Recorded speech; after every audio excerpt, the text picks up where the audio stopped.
Okay. What I find is that there are many, many halachic issues that you and I wouldn't have dreamed of that have come up during the last period of 4 or 5 months since we started with this coronavirus. And what fascinates me as a Ben Torah is the fact that the halacha has to respond to all these new situations and new questions that come up.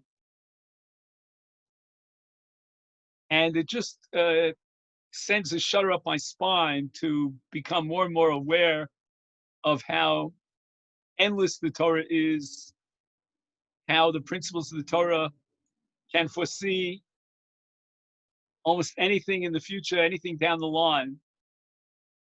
Imagine issues that have come up now, some of them are based on modern technology, and of course, because of this virus, and the halacha is just capable of answering all these questions. It reminds me when back in my youth, when I was learning how to play tennis, they used to have this machine. I don't know if you remember. It would just throw the balls, like one after the other, and then you just hit the balls. It's amazing to me how the halacha is able to constantly, hit the balls right on. Now, what's new for today is, and I hope that if you're on the list, if not, I'll put you on the list, you can receive by email these Marmakomos, is an essay called Magefat HaKorona, which was authored by Rav Yitzchak Zilberstein, who I've quoted in the past, but I've never seen an amalgamation of his tshuvas in one essay.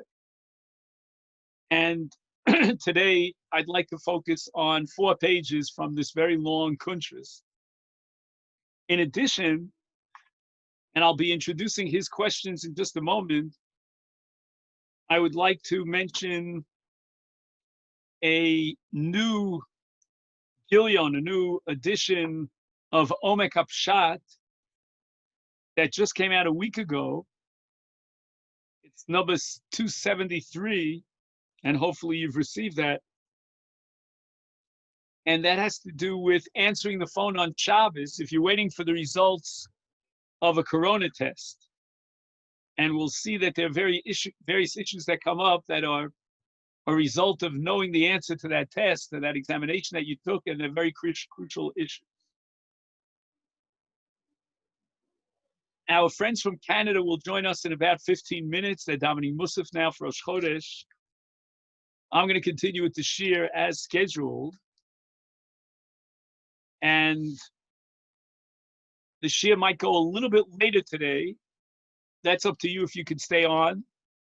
And that's in order to accommodate the Torontonians. Rav Shechter Shlita has come up with a couple of new tshuvas, one of which I thought was interesting, about washing on Tisha B'Av this year. Now, we paskin that we don't wash the hands on Tisha B'Av, not even etzbo, not even one finger in water, and not only hot water is prohibited, but even cold water. And that's the final psak that's codified in the laws of Tisha B'Av Tuf Kuf Nun Dalet. However, every rule has its exception, and the Shulchan Aruch paskins that in 2 cases you're allowed to wash your hands, and for that matter, any part of your body. And that is Yadav Meluchlachos, if his hands are filthy with either tit, which is some sort of cement or clay, or tsoa, or excrement. In those cases, we allow you not to wash your hands, but to wash whatever part of your hands or any part of your body which has to be clean. And the reason for this is because we categorize such washing not as rechitza shel tainug, which of course is prohibited to enjoy the benefits of washing, but rather as a rechitza lahasir, to remove lichluch and the poskim go a step further. They allow you to wash your hands in the morning when you wake up. We call it negelwasser, in order to remove the so-called ruach ra. And again, in all these cases, you wash what's absolutely necessary, and it's not a violation of rechita on Tisha B'Av. B'shas hamagefa, now that we're facing this pandemic, he says, Adayin, he says it's still a situation of exposure to the germs that might either infect somebody or he might infect someone else. And therefore, he says we're allowed to wash our hands on Tisha B'Av, lefiat tzorech, according to the need. But here, he has a very fascinating breakdown. And he says that there are two categories of people. He says one category of people are very, very concerned about this disease, and I think he applauds them, and they want to follow all of the guidelines and the recommendations of the Board of Health, et cetera, et cetera. In every country, it's different. In America, it's called the CDC. And they are so afraid of this disease that they wear masks whenever they're outside, and the masks cover not only their mouths, but also their nose. And they consider the situation to be safek sakana, and it's a dangerous situation. And for them, he says there's an allowance, because they're so careful about these recommendations, there's an allowance to wash their hands on Tisha B'Av. And he goes on to expand that heter to include using disinfectants to clean his hands of any possible germs. And that's because for them, it's a safek sakon. And it's no different than yadav muluchlachos betit. But then he has another category of people who he says rely on what's called shomer psayim Hashem. He doesn't go into detail. I'll just fill in a little bit of background. The Gemara speaks about a pregnant woman, and when she's having intimate relations with her husband, she's allowed to use contraception, which is called in the Gemara's language a moch, some sort of a sponge that she used to absorb the semen. And the reason for it is because she might come into danger if she gets pregnant the second time. So although it's rare for such a thing to occur, but it is possible, and it could certainly be damaging and dangerous for the fetus. And therefore she's allowed to use contraception. The Gemara then rejects it and applies a principle which is derived from Shlomo HaMelech called Shomer Psayim Hashem, that Hashem protects those who are Psayim. Psayim means they have emunah, they have faith, and they rely on Hashem.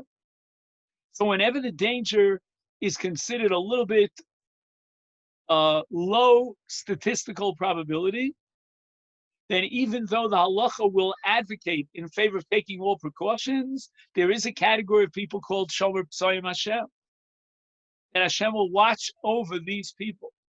By the way, just as a historical curiosity, Rav Moshe Feinstein, in his first tshuva regarding smoking, this was before the Surgeon General's recommendation came out, he actually said, because smoking was so rampant, especially in yeshivot at that time, that we can apply the principle of Shomer Psayim Hashem. And the poskim say that if you cross the street, then you might get hit by a car. Shomer Psayim Hashem. Those who are relying on Hashem in a very naive, in a positive sense, a naive way, they'll be protected. Again, keep in mind, Rav Shechter is by far not advocating in favor of that group of people and that attitude, but he says that they're relying on their poskim. And for them, he says there's no leniency on Tisha B'Av to wash their hands. The elu shein choshishin, those who are not concerned with the recommendations and so forth. He says, lo nizharim, they're not careful about kol ha'hisrachakut, all this distancing. B'shar and yonei zehir, so he says, l'datom shayach kan lomar shom tzoyim Hashem, is therefore, ein lahem lenakos es yedehem, they should not be using any sort of water or disinfectants to wash their hands. Now, in another tshuva, Rav Shechter addresses the question of shaving and of listening to music during this period of time. And he mentions, which I'm not sure if I ever mentioned this in the past, Rav Soloveitchik has a principle that any minhag in Klal Yisrael has to fit into some sort of halachic framework. Otherwise, it has no backbone. It has no significance. We can't add new minhagim unless they fit into some framework. And in the case of what we call Avelus Yeshana, which means Avelus for the Churban Abayis, there are three halachic categories. There's the 3 weeks that begins with Shivasa B'Tammuz and takes us till Rosh Chodesh Av. Rosh Chodesh Av is the second category, and finally Tisha B'Av is the most intense. The first category, again beginning with Shivasa B'Tammuz, is called, or parallels, Yud Beis Chodesh Al Aviv V'Imo. It's like someone who lost a parent, and he has 12 months of Avelus.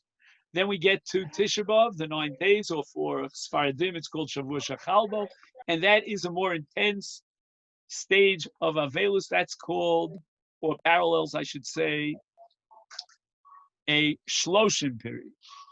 And then finally we get to Tisha B'Av, which is like Shiva. That's the most intense Avelus. Now, with regard to Yud Beis Chodesh, the halacha of shaving or taking haircuts is all dependent upon something called Ad Sheyigaru Bo Chavero, until his friends would say to him, you know, you look awful, take a shave, take a haircut. And Rav Moshe Feinstein, in one of his tshuvas, claims that this is a very subjective criterion, and it really reflects, it's relative to every individual. How often does a person normally take a haircut? And he says what you should do is, if you normally take a haircut from, let's say, 1 month to the next, let's say, I'm just giving you an example, then you multiply it by 3. You multiply it by 2, and instead of waiting 1 month, you wait kefel, you wait 2 months. Now, based on that, Rav Shechter paskins that if Rav Soloveitchik's definition is to be accepted, then if a person shaves his beard on a regular basis, or for example, he shaves once a week or so, then we would just have to double that, multiply it by 2, and that would be considered Ad Sheyigaru Bo Chavero. He doesn't have to actually wait until his friend, you know, calls him up and says, hey, take a haircut, take a shave. As far as music is concerned, here Rav Shechter really puts himself out, and he claims that the prohibition of listening to music by virtue of this minhag during the 3 weeks is limited to what he calls music for the sake of pleasure. Yedei l'sameach, in order to rejoice. So people like to hear music and like to dance around. That, by virtue of minhag, is prohibited from the 17th of Tammuz and on. However, he says that during this period of Corona, which he calls and categorizes as Mora Shchora V'Atzvus, he says that for many people who have been basically quarantined, we'll call it even self-quarantined, for months upon months, they get into a state of anxiety or chas v'shalom, even depression. And here he says that the music is not for the purpose of simcha, to put him into a period of joy, a state of joy, but rather to remove anxiety and depression. Again, a very interesting and subtle distinction. One is kind of positive and the other is the negative of a negative. The positive for the sake of simcha. Now, I want to listen to music to dance and sing, hoopla. That's prohibited. But if my purpose, and everybody has to be honest and subjective about it, is not to dance and sing, but simply to break up that thick, heavy state of despair, and he says that machmas hamagefa sheposhta b'chol olam kulo ha'olam shari b'tzar. He says the world is in a state of tsar, and therefore, if we have to dispel or assuage those feelings of tsar, and that's why we're listening to music, he says, Nira sheyesh lahakil b'zeh. It seems to me, he writes, that we could be more lenient about that.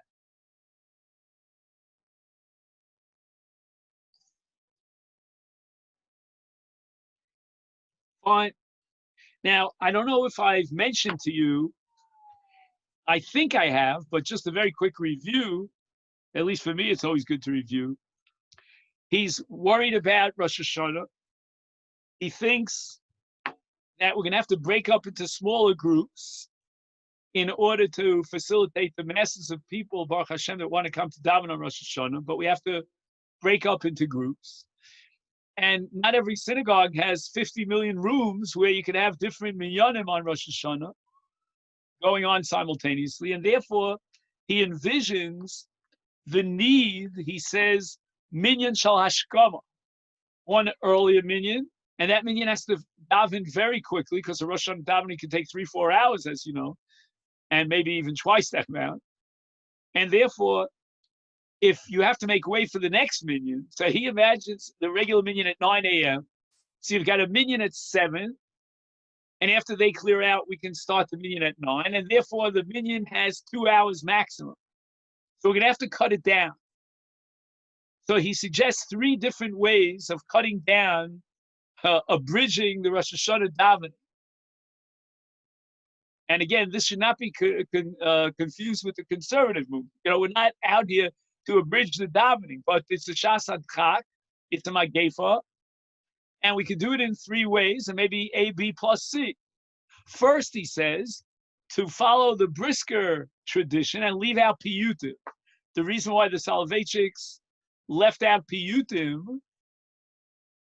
is because of hefsek tkiyos, that we don't want to add things that are not part of the critical, integral nusach tefillah, because that's going to cause an interruption and wedge between the tkiyos. The only one of the piyutim which the Soloveitchiks will always recite is ha'oches biyad midas mishpah, which apparently dates back to who knows when, maybe even the time of the Beis HaMikdash. The Sadat Tokef is relatively much earlier than that. And he says that's one way of cutting down the minyan by omitting the piyutim. I would guess that maybe I'm exaggerating, but the piyutim might add as much as an hour to davening. I don't know. Again, that depends on the chazon and myself. The second possibility is to cut down the tkiyos. Now, we have a minhag of blowing 100 tkiyos, and he says that's a minhag. And just like it's a minhag to recite piyutim, it's a minhag to blow 100 tkiyos. And in both cases, he says, we can put aside the minhag in this shas adchak for the sake of cutting down the davening so that the next minyan can come in.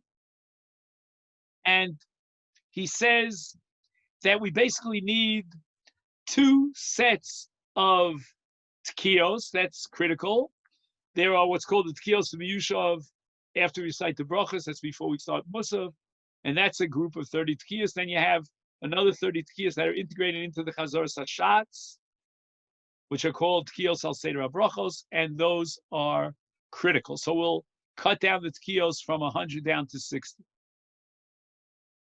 Now he raises a question parenthetically whether we need hataras nidarim. And there are those poskim who say that whenever you violate a minhag, you need a hataras nedarim. He says in this case, based on the Nod of Yehuda, the Dagul Mirvav, we don't need hataras nedarim because the minhag was only accepted for not a shas adchak, but for normal times. Now, the third approach to cutting down the time in davening is very, very tricky and very complicated. And that's called Lekatzer B'Psukei D'Zimra. Now, he says that he heard about shuls where they only show up on Shabbos for Shochen Ad or earliest for Nishmas. And he's not comfortable with that because he writes that there is a hefsek when you start the first bracha, Baruch She'amar, between that bracha and coming to shul in order to recite the last bracha when you complete Psukei D'Zimra. However, he does mention that there seems to have been a tradition that goes back to Rav Moshe Leib Sasover, one of the great Hasidic giants who himself was not only a Rebbe, but served as a Shliach Tzibur, that on Shabbos and Yontif, he would begin with Nishmas Kol Chai. Now, it's unclear. I read this over 5 times to try to figure out what he means. When did Rav Moshe Leib Sasover recite the bracha of Yishtabach? I don't know. It's not clear to me. Perhaps he means that he would recite most of Psukei D'Zimra without a bracha, and then make the bracha, and then start Nishmas. I don't know. The language I'll read to you, he says, Maschil mitchilas habracha mi Nishmas Kol Chai. He begins the beginning of the bracha with Nishmas Kol Chai. What do you mean? Nishmas Kol Chai has no bracha. So I don't know what he means over here. I get the feeling, again, it's just my imagination perhaps, that he would postpone the bracha that opens Psukei D'Zimra until Nishmas, and the rest he would say without a bracha. I don't know. He doesn't tell you. But he does write that Eino Nochal Lolechas Mi Beiso LeBeis HaKnesses Barachov B'Yemtza Bracha. He says it's not right to walk from his house to the shul in the middle of a bracha. So he leaves that as problematic.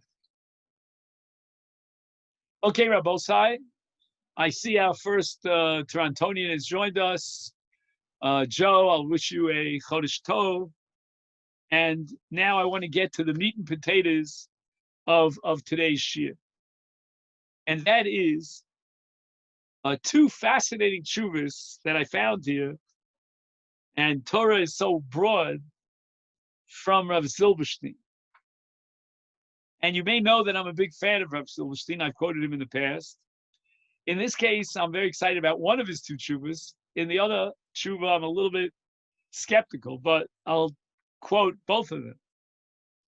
So hopefully you've printed this out. You got it in the email. I want to thank David, as I always do, for sending this around. He opens his tshuva with a quiz question. He calls it a puzzle, a chidah. He says, when is a nurse obligated to wear a nursing outfit according to Torah law?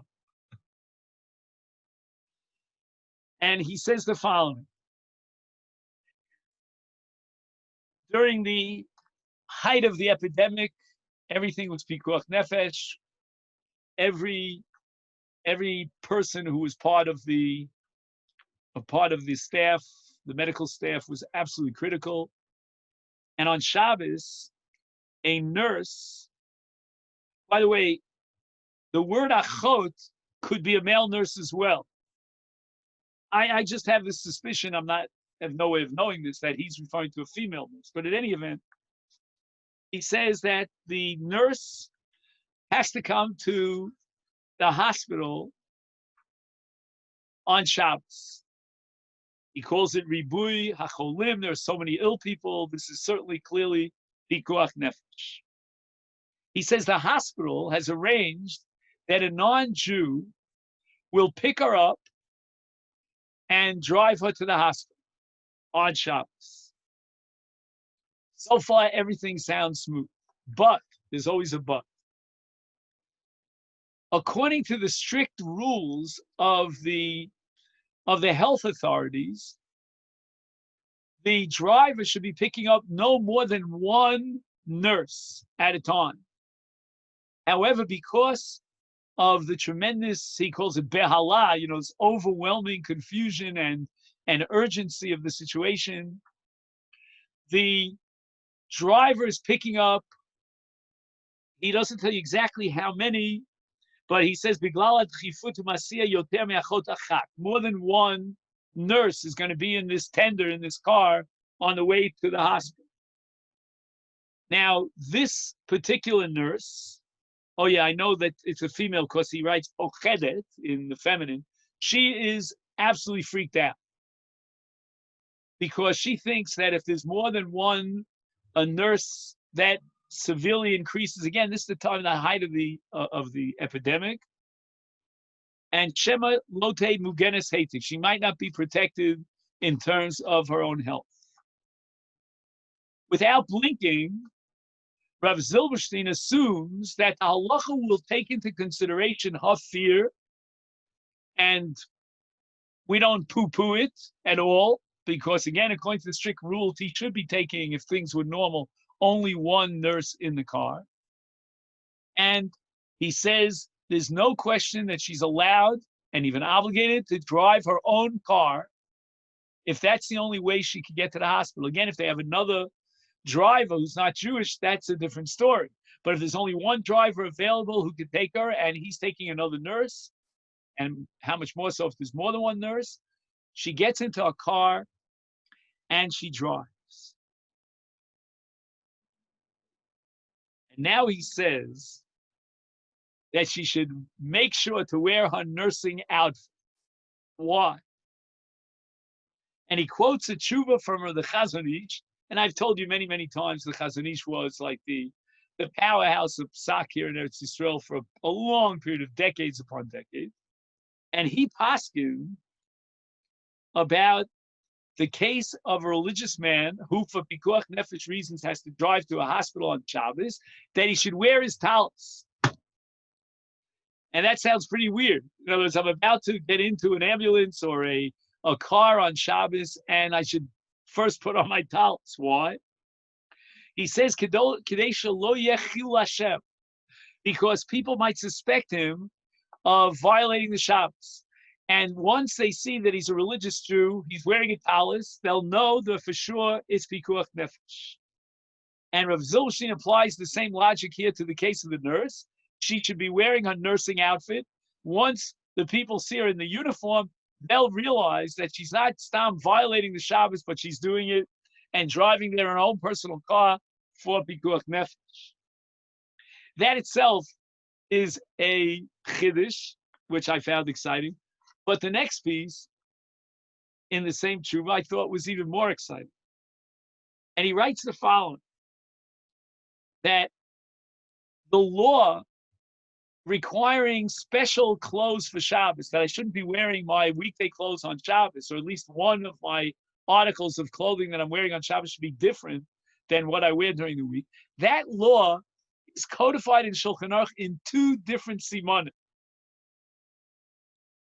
It's in Siman Reish Samach Beis, Yesh mitzvah lilbosh beged miyuchad l'Shabbos, mishum mitzvahs v'chibareto. Right, this is a mitzvah that's derived from Yeshayahu Hanavi, and we have to give respect and glory to the day of Shabbos by wearing special clothing. However, in a different Siman, which is Siman Shin Aleph, the Ramah writes, Lo yetze adam b'Shabbos, k'moshu yotze b'chol, Bilti davar acher. He says there should be one other thing that he wears that's not equal to what he wears during the week. And if I take a breath now and cover the next part of the Ramah, you would expect him to say, because of the mitzvah v'kibareto. And then you would ask me, well, why does he repeat himself? He's already committed to that. But that's not what he says. He says, Kidei sheyizkar al yado shu Shabbos. If a person wears, says the Ramah, the same exact clothes that he wears in a weekday on Shabbos, he may forget that it's Shabbos. Yeah, he's wearing his baseball cap and I don't know, the Maple Leafs, whatever he wears, and he may actually forget that it's Shabbos. This is a whole different halacha. It's not b'toras kavod, but b'toras zecher. It's a memory device to make sure that he feels Shabbos on him. And he writes the following. As far as this nurse is concerned, you might argue that she doesn't have the mitzvah v'kibadato because we've already paskin for that she should be wearing her nursing uniform to make sure that everybody knows why she's driving to the hospital on Shabbos. But, he says, he has to be very careful. He calls it lahaktid yeser, even more than other people on this halacha. Why? Because now she's going to be thrust into a situation in which she's going to be constantly bombarded by challenges of Chil Shabbos. She's going to have to override the Shabbos in many, many different ways during this Shabbos when she's in the hospital because of Pikuach Nefesh. It's critical that she remembers Shabbos, and she should definitely wear at least something that Shabbos did that'll remind her that today is Shabbos. And perhaps, although this is just a footnote on my part, he's implying that there may be situations in which she doesn't have pikuach nefesh. Let's say, for example, she has to use the facilities, go to the toilet, and she inadvertently will open the lights. I mean, that's not pikuach nefesh. And therefore, she has to have something to remind her that it's Shabbos. I mean, how much more so? Number one, she is working in her weekday environment in the milieu of the hospital. She's wearing her weekday begadim because she's wearing her nursing uniform. And on top to boot, she'll have situations flying at her from every direction of Chil Shabbos. She has to be extremely careful to wear at least one garment that'll remind her it's Shabbos. I thought this was fascinating because honestly, it's based on what I call a lumdish approach to Shulchan Aruch. Why did the Ramah have to repeat himself and tell me that you have to wear one beged of Shabbos on Shabbos if the rest of your begadim are all ordinary weekday begadim? And the Ramah brings it down twice. And you and I know that if we learn the Shulchan Aruch and the halach is brought down twice, it's two different halachas. And he says if you read the Ramah meticulously, you'll see that this is an entirely different halacha, has nothing to do with the kibbadito. I would even go as far as to say that the kibbadito maybe would only apply to begadim that could be nikar, which could be seen from the outside. But this maybe even if no one could see it.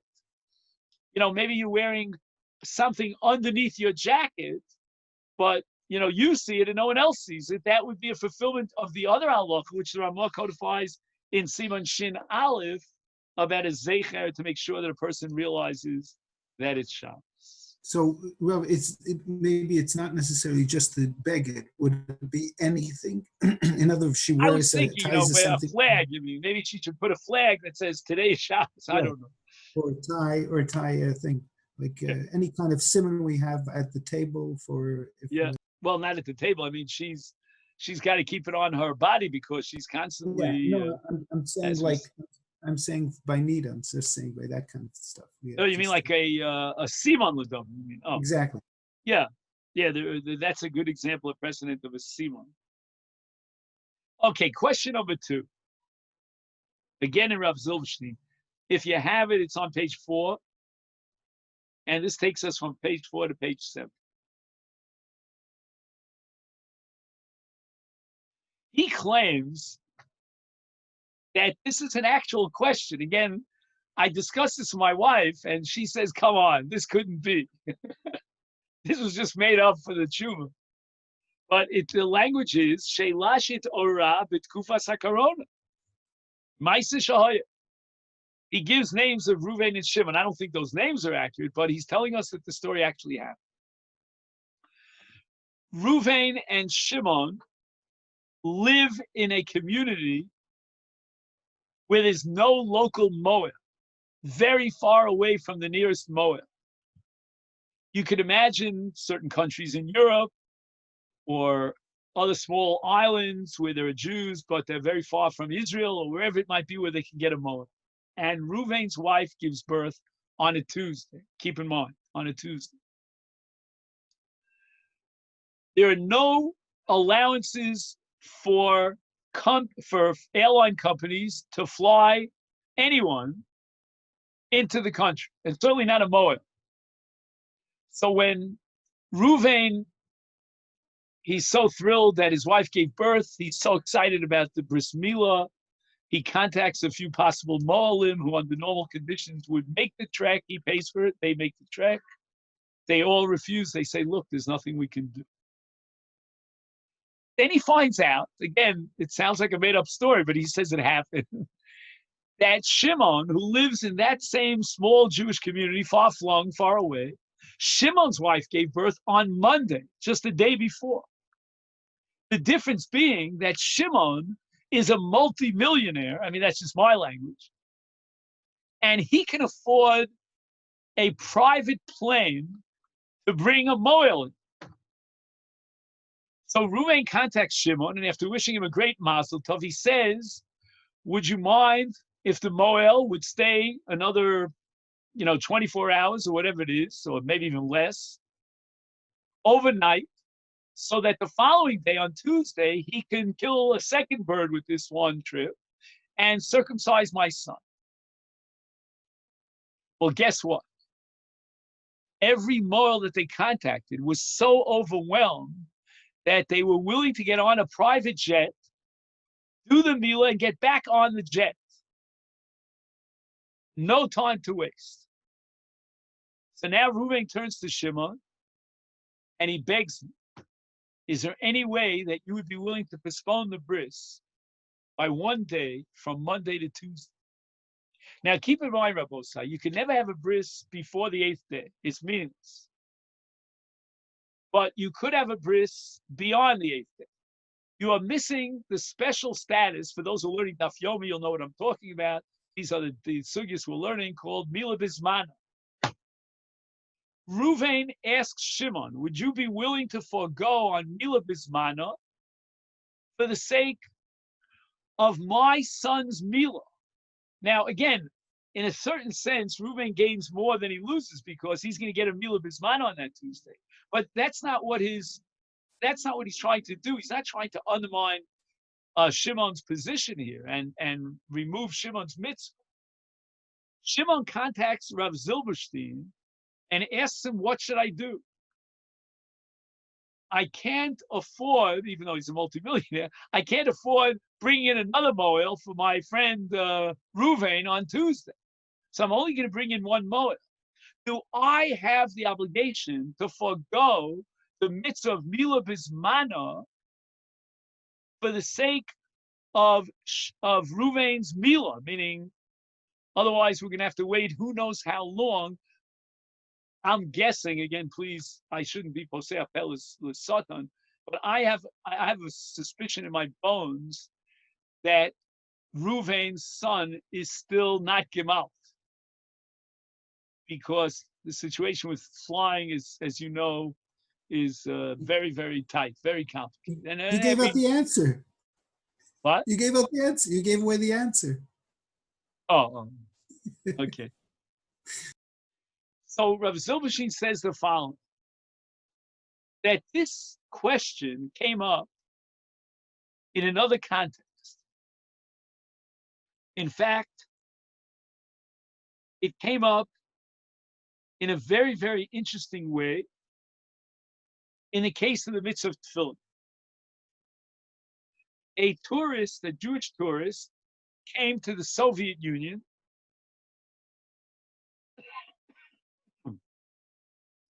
with his pair of tefillin. And under the Soviets, the Jews in that particular area, I don't know, he doesn't tell you what city it was in, did not have tefillin. They begged this man to leave the tefillin behind. And hundreds, if not thousands of Jews would use those tefillin for who knows how long. It says Rav Zilberstein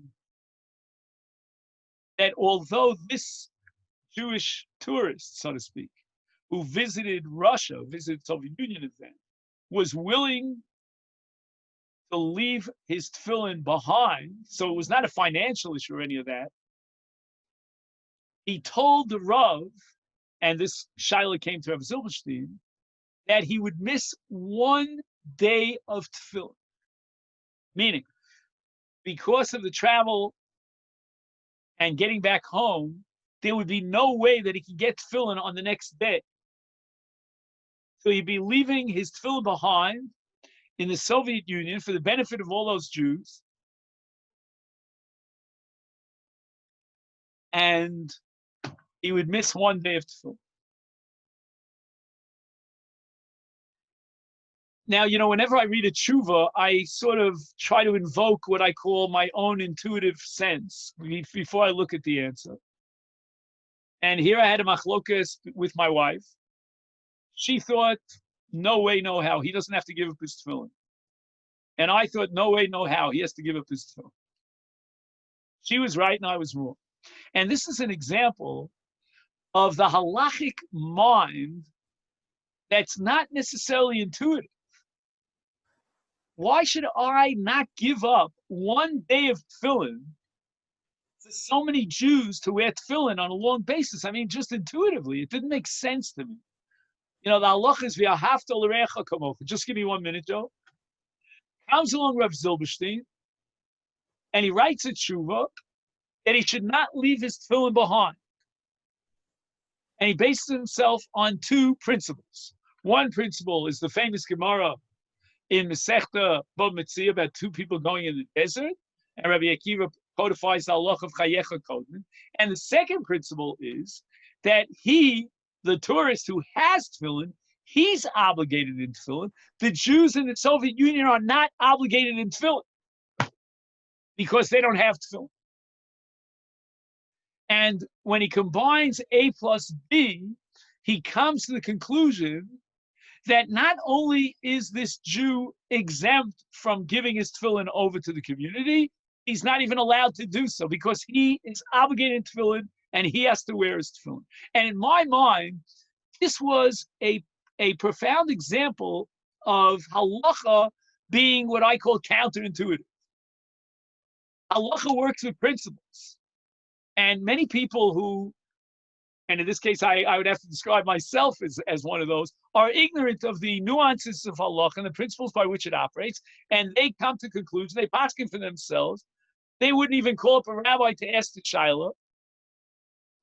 And the rabbi is either great enough to disprove their thesis, or if not, he's great enough to know that this is a shaila that has to be taken to one of the greats who knows the in and outs of halacha, and we got to get a psak. Joe, go ahead. You wanted to say something? I'm sorry. No, that was exactly it. I want to ask just if it was, sorry.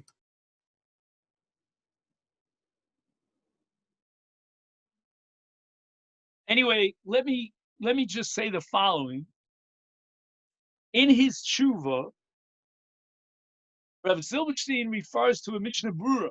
I never would believe in a million years that the Mishnah Brura would have addressed such a question. But the Mishnah Brura speaks about a person who has an esrog, and there's a certain city which has no esrog. Now, if he ships off his esrog to that city, it's not that he won't be able to fulfill the mitzvah of esrog.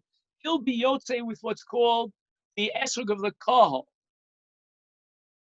However, the Mishnah Brura quotes the Machzis HaShekel, one of the later poskim, who says that Rov Pa'amim, in most cases, li'achar avore ze yomim me'achad, al yidei Rov mishmush b'nei Adam, ha'esrog shel hakol miskalkel. And my father, Zechron, used to describe the situation in his little shtetl, back 100 years ago. And that's what happened. They had one esrog for the entire community if they were lucky. And people wait online for their turn to shake the lulav. All four minim, they're very rare. But what happened is that because the whole kahal would use it, inevitably almost, it would get ruined by the time. So basically, if I give up my esrog, then at some point I will have forfeited my mitzvah. But for the sake of the kahal, in a nearby town, where there's not even one esrog for the entire community. And the Mishnah Brura says that he doesn't give up his esrog. He holds on to his own esrog. Chayecha kodmin. And Haim Pturim, they in the nearby town are exempt from the mitzvah. They don't have access to the Dal Minu, and therefore they are on Nusa. He has a third case where two people each have a half a zayis of matzah. And the question is, does one give up his half a zayis of matzah for the benefit of the others? And he has a psak here from his father-in-law. That's Rav Elyashiv, and Rav Elyashiv paskin that we hold that even half a zayis is a mitzvah. It's not the full mitzvah. And therefore, you don't give up your half a zayis even for the sake of your friend who will fulfill a complete mitzvah. And based on this, he comes to the conclusion that the tourist that we mentioned earlier should take his tefillin home with him, not leave it there in Russia. The Russians are now potter. They don't have tefillin. And by the same token, Shimon is going to use that flyby, Moel to, bring him in his private jet on Monday to fulfill the mitzvah of Mila Bismana. And Reuven, has no way of fulfilling the mitzvah of Mila. At the end of this tshuva, fascinating, he quotes a Gemara, which is brought down in a few places in Brachos and elsewhere, about Rabbi Eliezer, who came into shul, and there were 9 people. They needed a 10th, and Rabbi Eliezer had a very trustworthy and reliable eved. The Torah says you're not allowed to free your eved, but he was meshacher his eved, so that his eved now would make up the minyan. And once again, the question is, why would he? It's almost like a kal v'chomer. He's going to violate a lo taseh for the sake of Yedem's mitzvah. So some want to say because he also wanted the mitzvah of tefillah b'tzibur. But Rav Zilberstein has a whole nother take on it. And he comes to the conclusion that the halacha changes between a lo taseh and an essay, but in the following direction. And for a lo taseh, we're going to say that you give up on this lo taseh. Instead of adhering to the admonition that the Torah joins you to free your eved, for the sake of the rabbin, you're going to give up on that. Whereas for a mitzvah, you wouldn't do so. Now that's counterintuitive. Again, another case of a psak halacha, which seems to undermine our intuition. And he says the following: that when it comes to a lo taseh, if the halacha allows you to violate that lo taseh, to free your eved, for the sake of the rabbin, that they should have a minyan to daven in the tzibur, then he says you're not considered in violation of the law. But in a case of a mitzvah's essay, let's say, for example, Tefillin or Milah that we discussed earlier, in these cases, he says when you're dealing with the mitzvah's assay, yeah, it could be that you're potur because you're doing it for the sake of the greater good, giving them your esrog or giving them all over to Reuven. That's wonderful, but you're missing the mitzvah. And ones, circumstances mitigating that are beyond your control, cannot create a mitzvah for you. The Torah wants the mitzvah.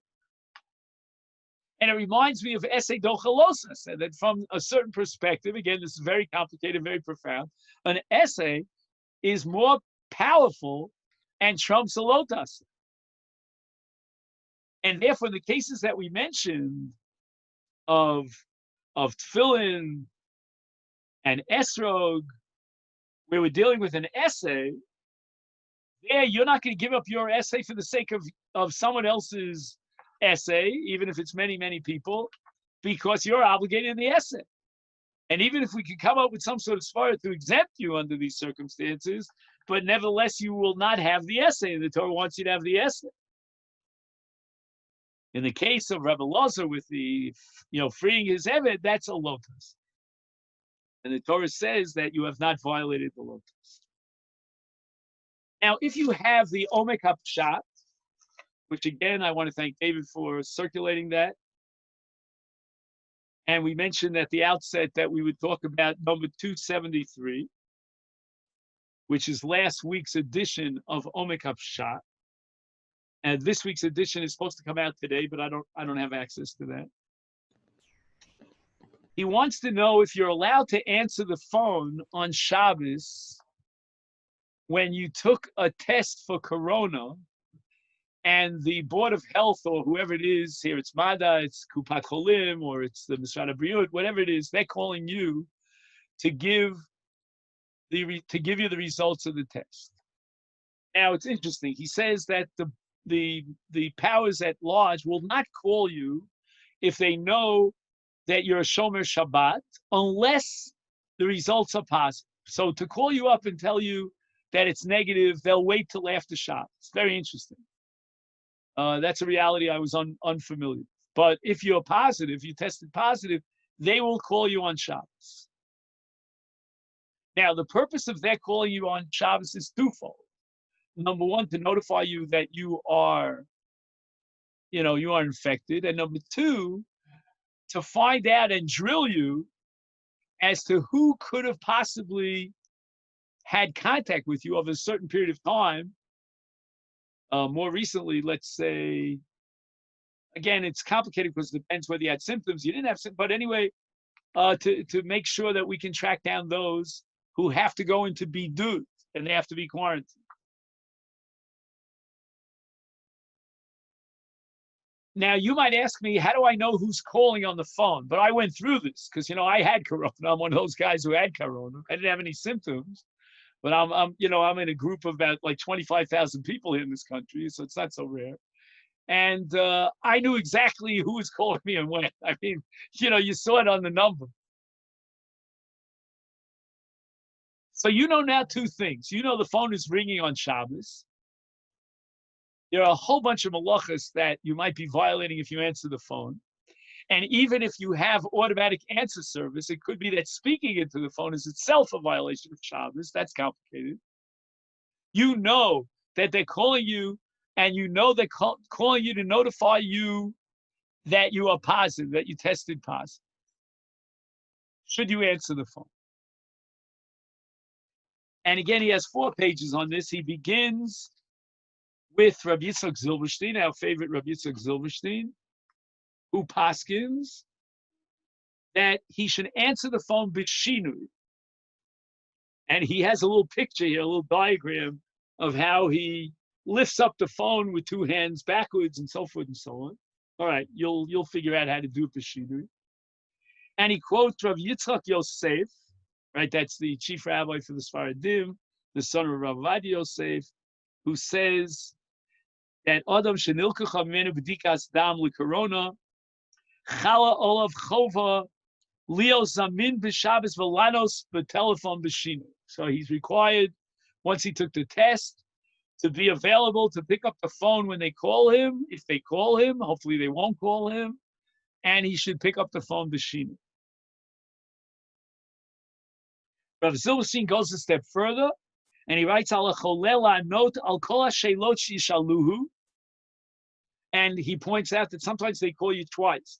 The first time they call you is just to notify you that you tested positive, and then they have another group. I don't know if it's the Shabbat or whoever it is, and they'll call you to ask you questions. They'll interrogate you over the phone, 1,001 questions, where you've been, and so forth and so on.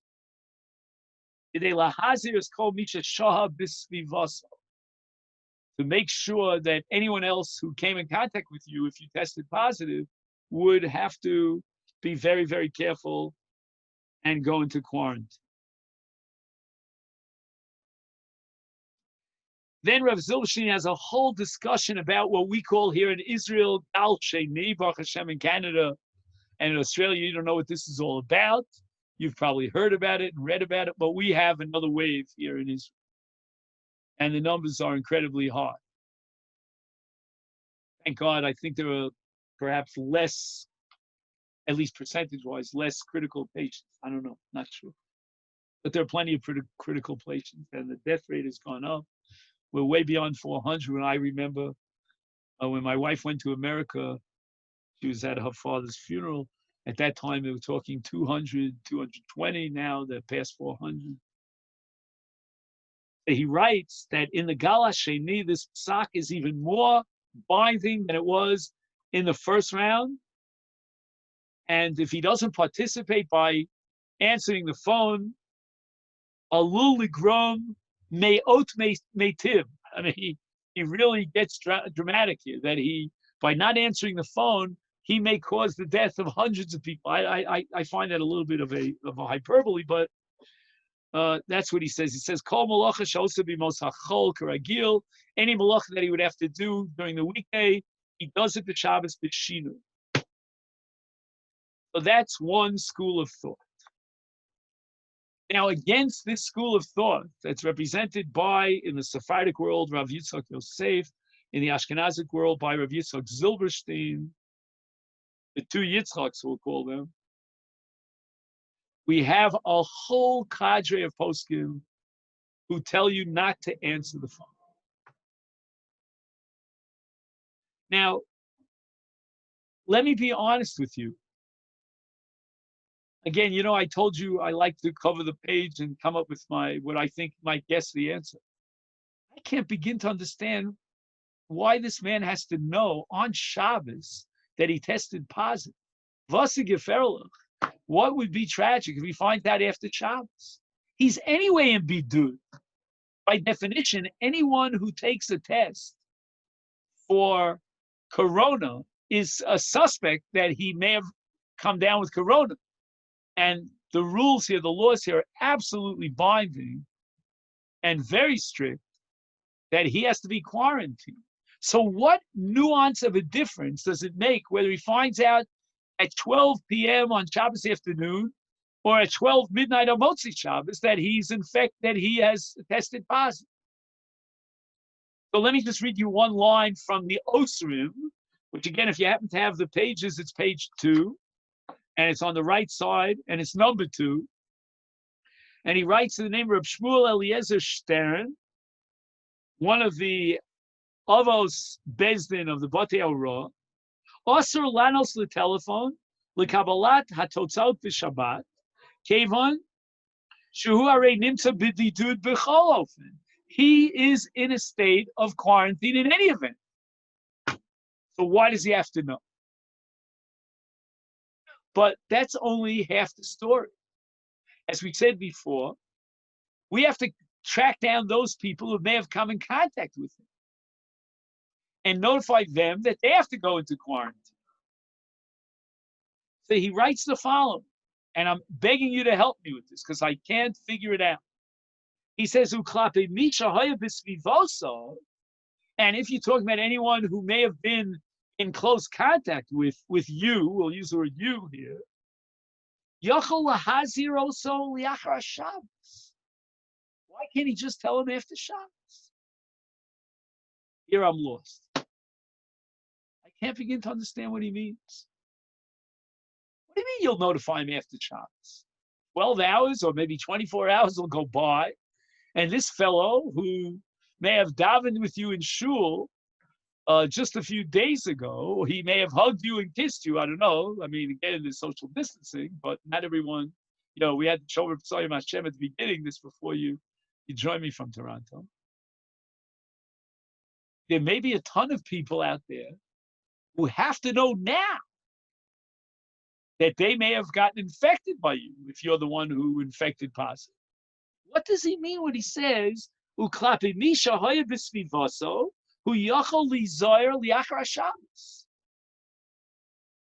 Notify him after Shabbos? Is there no pikuach nefesh?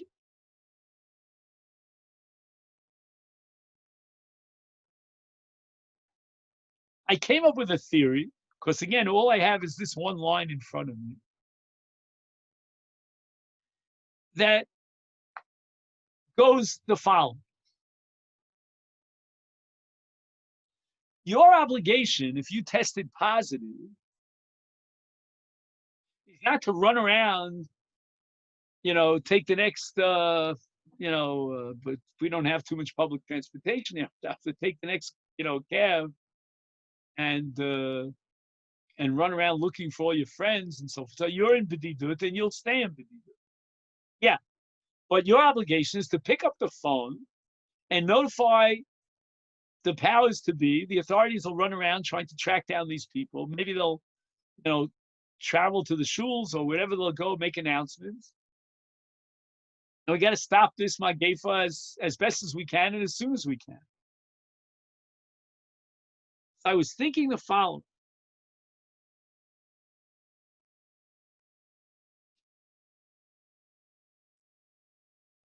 The people, let's give names. Let's say Reuven tests positive. Shimon was with Reuven yesterday, and they were hugging and kissing. I don't know. They were in shul together. Okay, so Reuven tests positive. Now, at this point, Reuven is in quarantine. So let me ask you the following. Has Shimon been infected by Reuven? Has he not been infected by Reuven? We don't know.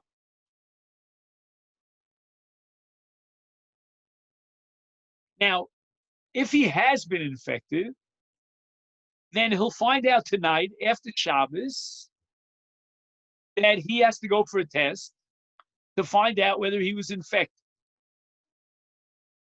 As far as Shimon is concerned, whether he was infected or not,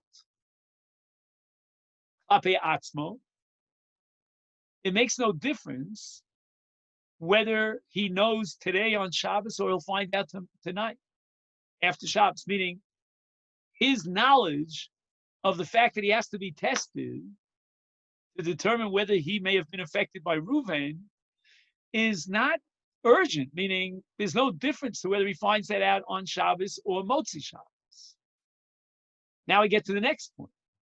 But if Shimon will find out on Shabbos that there is a serious statistical probability that he himself was infected by Reuven, and again, I don't know what the statistical probability is. Maybe it's 50%, maybe it's less. He now might be infecting other people. Correct? And I have no doubt that this is what Rav Zilberstein and Rav Yosef would be arguing. Let's get the notification over to Shimon because Shimon has to be careful that he's not infecting anyone else.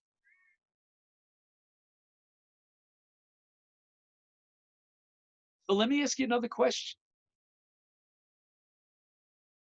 And again, tell me if I'm crazy, but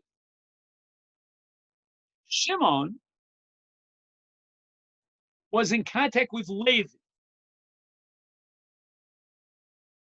So watch what happens. Reuven tests positive on Shabbos. Lo Mizogin on Thursday, he was together with Shimon. Levi was together with Shimon on that very same day, Thursday. Does Levi have to go into quarantine?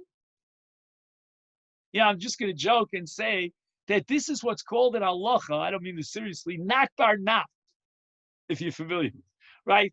The milk went into the fish, and then he cooked the fish with cheese, with meat, and so forth and so on. It's not bar not. This is what you call ein l'davar sof.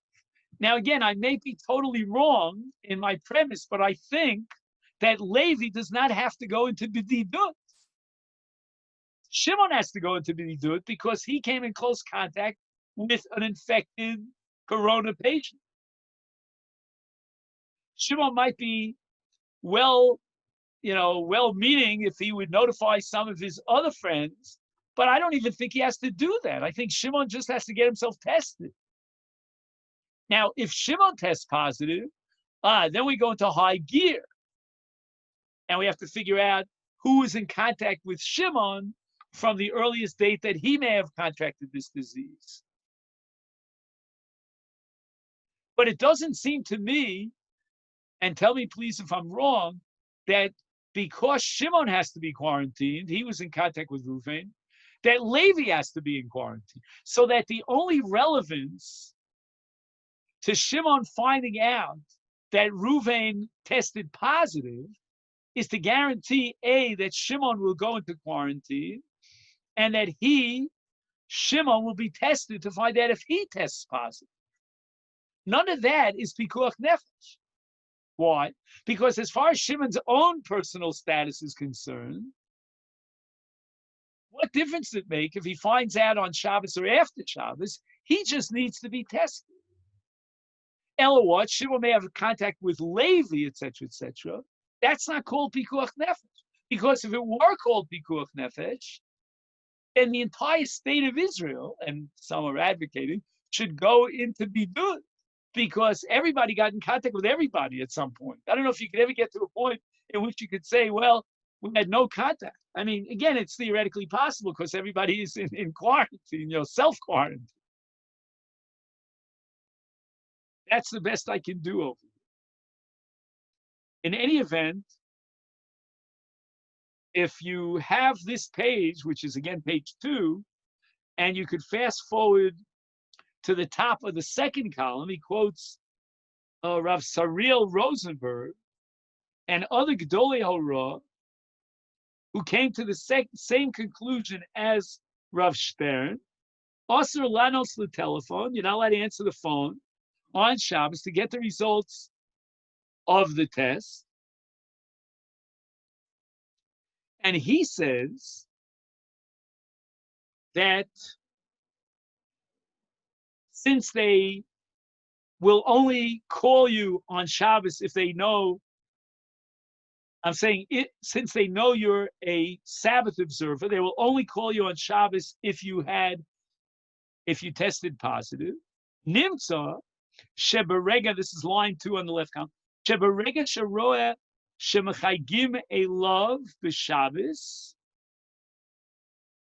And nivdak kfar yodea, he automatically knows that the answer is positive, and he's going to be very strict about bidud. And there's no heter to be machal Shabbos to pick up the phone and get the answer because he's already figured out the answer. And now we're up to the machlekes hayiturim, the Shabbat. They're going to try to figure out, where he may have had contact. He says, "Techapes oto v'yigrom chil Shabbos machla shelo ona b'telefon." He says that these agencies, right, these representatives of the various agencies, if you don't answer the phone, they might have to get into a car and come to find you in order to track down the others. So maybe you would have to answer the phone in order to prevent them from traveling on Shabbos. And he says no. He says mimanavshach. He says that. He says.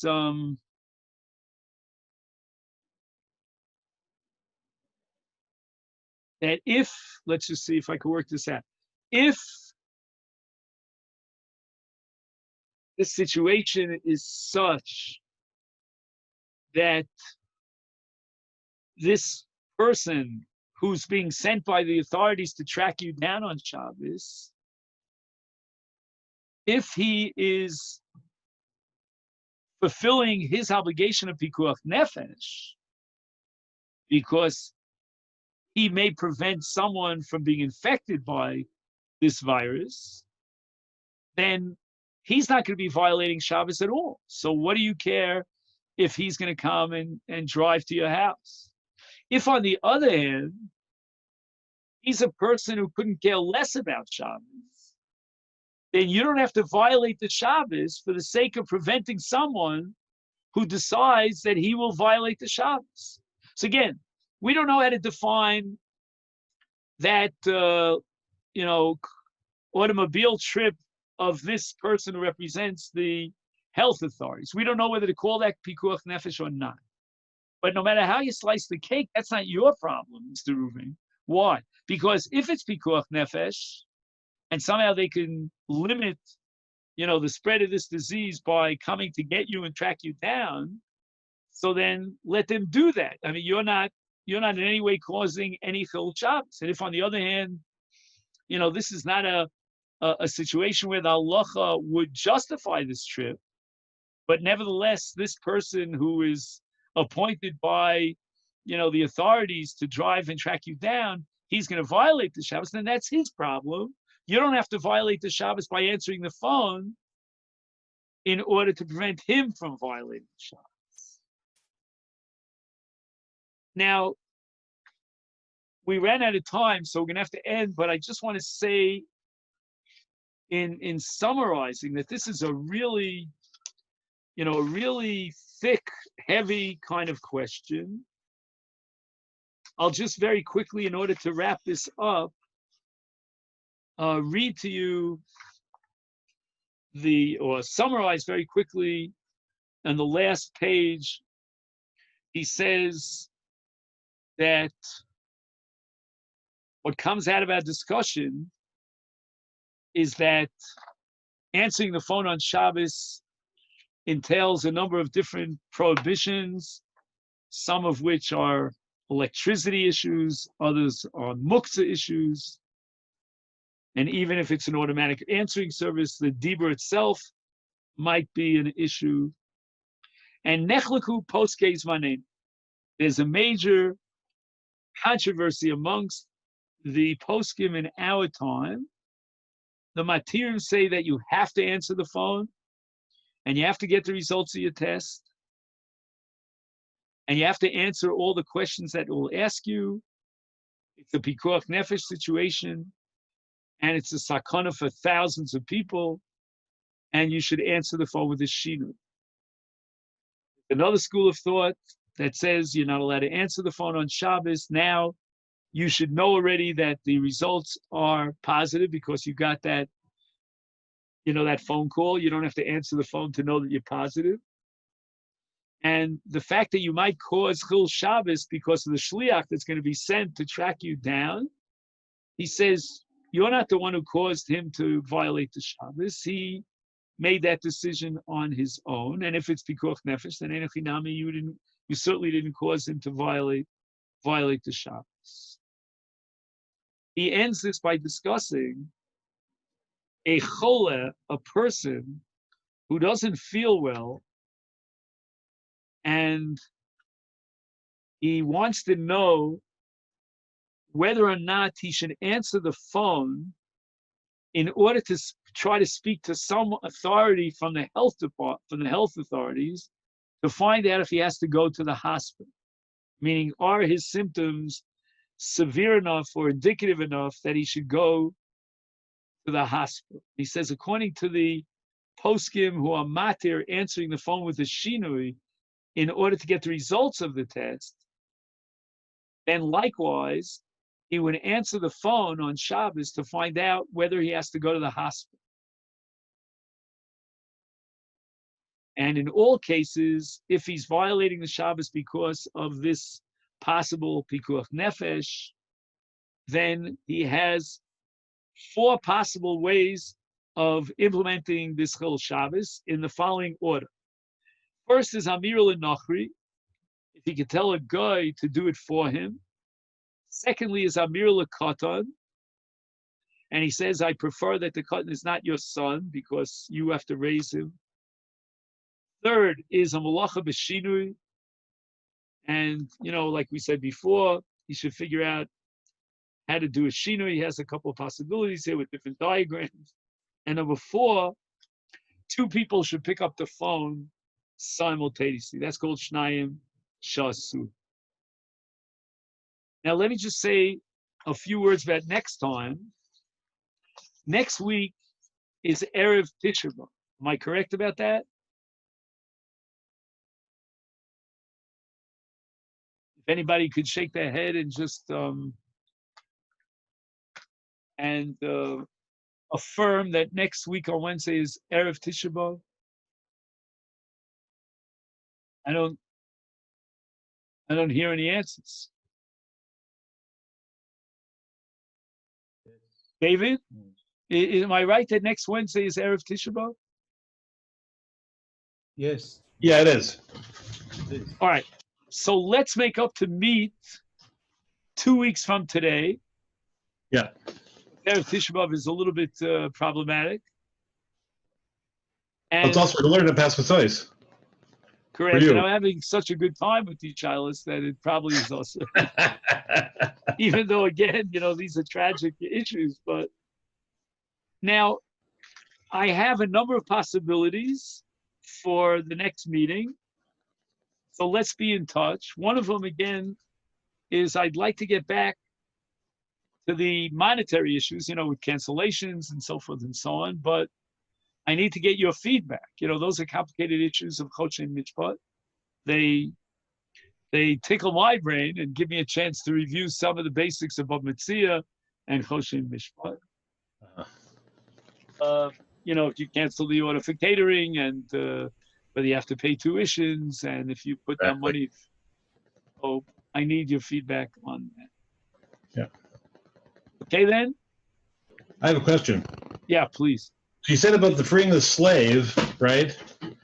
Was a license and you're right. So that's different than an essay. But the thing is, it's an Isra essay. It's not really a license per se. Right.